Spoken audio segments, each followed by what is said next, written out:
50-year-old man, Adamu Musa, his son, Sule Malam, and grandson, Isiaku Sule, have been arrested for allegedly killing a man suspected to be a kidnapper and his daughter at Gomo village, Sumela local government area of Kano State. The suspects were accused of attacking the deceased with machetes and bamboo sticks on August 26. They reportedly invaded Mandukuri settlement in Gomo village and killed one 30-year-old Kabiru Yau and his daughter, Arira Kabiru. Kano police spokesperson Abdullahi Kiyawa, who confirmed this in a statement issued on Tuesday, said Mr. Musa had confessed to have directed his 3 sons and grandson to kill the victim of the allegation that the deceased is a suspected kidnapper. Operation UPº, who arrested the suspect on Saturday, about 119 days after the incident, said investigation is in progress for the arrest of the remaining culprits. The suspects will be charged to court after completion of the investigation. What do we have here? Father, son, grandson arrested for murder of a kidnapper in Kano State. So what will the government be doing, or what will the security agency be doing? Well, this country is a pure joke. Pure joke. I think policing should be a collective effort, not just for the constituted authorities alone. Nigeria is a failed state, according to what a new Premium Times said. Arrested for doing what the security operatives are supposed to do. It is very obvious that the government knows these kidnappers and wouldn't do anything to them. Those who are being paraded by loyal policemen are being later released by evil policemen. So any whatever community that attacks and kills kidnappers or bandits will do so at its own detriment, because the government will take months arresting people. Well, Nigerians have a different opinions concerning this, and someone says they should be rewarded for taking one kidnapper out. Since government cannot provide security for its citizens, everyone should be ready to defend themselves. They're supposed to be celebrated and given award. First generation, second generation, and third generation killed a kidnapper. Same, the kidnappers are paying taxes to the federal government, same as Fulani herdsmen here in South, because if you engage them with weapons and they lose their cow, the police will arrest the farm owner. Kidnappers that probably have killed people, destroy destinies. Under what circumstances was the kidnapper killed? Was it self-defense, or they just accused the victim of being a kidnapper and they killed the man? These facts must be investigated and established first before they will destroy innocent lives. What nonsense! If it is the other way around, would the police officer that arrested them have done that? They release them and congratulate them for freeing themselves and reward them for doing your job for you. You always beg civilians to help and cooperate with the security agencies. These families should be given a Nobel Prize or Grammy Award. They're supposed to be awarded and honored, but everything in this hellhole country moves backward and opposite. What happens to the right to life and self-defense? These persons should be rewarded for their bravery. If most Nigerians can start confronting criminals fearlessly, we would have a great decrease in crime.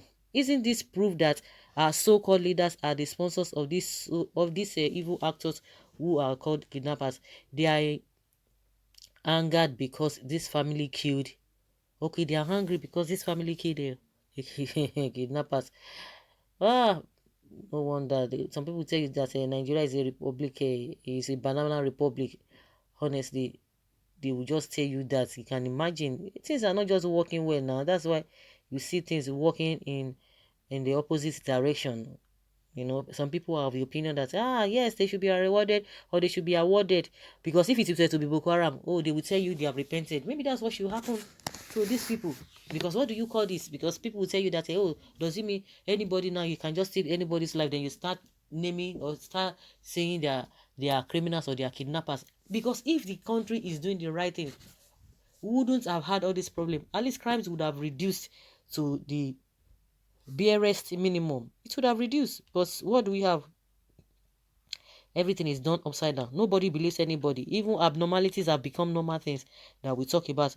I condemn arresting those guys for doing what uniforms personnel supposed to take charge of, and yet they failed.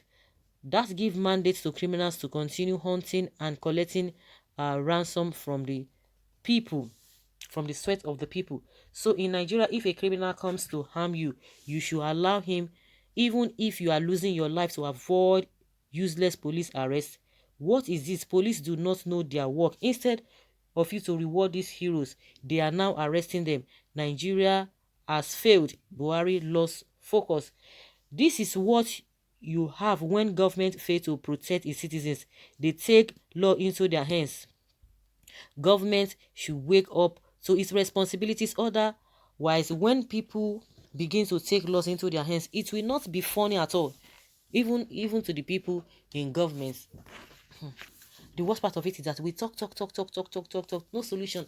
The so-called politicians, the so-called leaders, they will come and they will provide the solutions. They will tell you sweet things during any event they found themselves, but it will only end there and nothing will be done. We are talking about police reforms. We are talking about police welfare and their package that needs to be given to them. Good welfare package.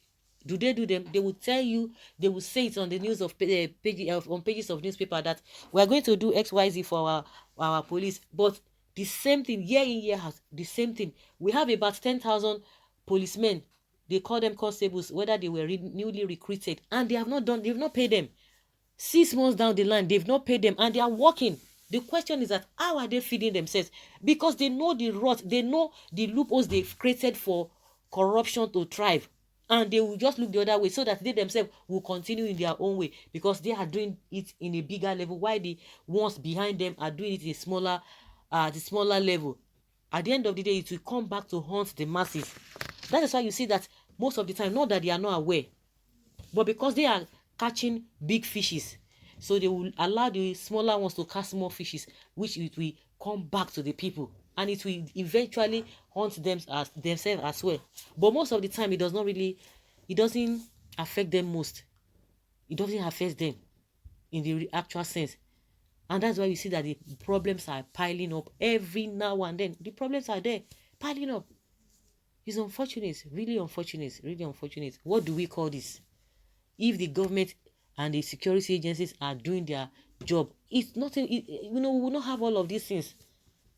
We will not have all of these things, because if people are talking about a self-defense, which is okay, you can't open your eyes and somebody wants to take your life and you are going to be looking at it. But with this kind of a thing, some people can just form some things. At the end of the day, they will tell you, oh, I was trying to defend myself. If they are going to be sincere about this whole thing, let them look thoroughly into it. If the government, in the first instance, they have started pardoning people who are known criminals, then what do you expect people to say? And that is why you can hear people's reactions on this whole thing. So guys, let's hear your opinion and let's have your take.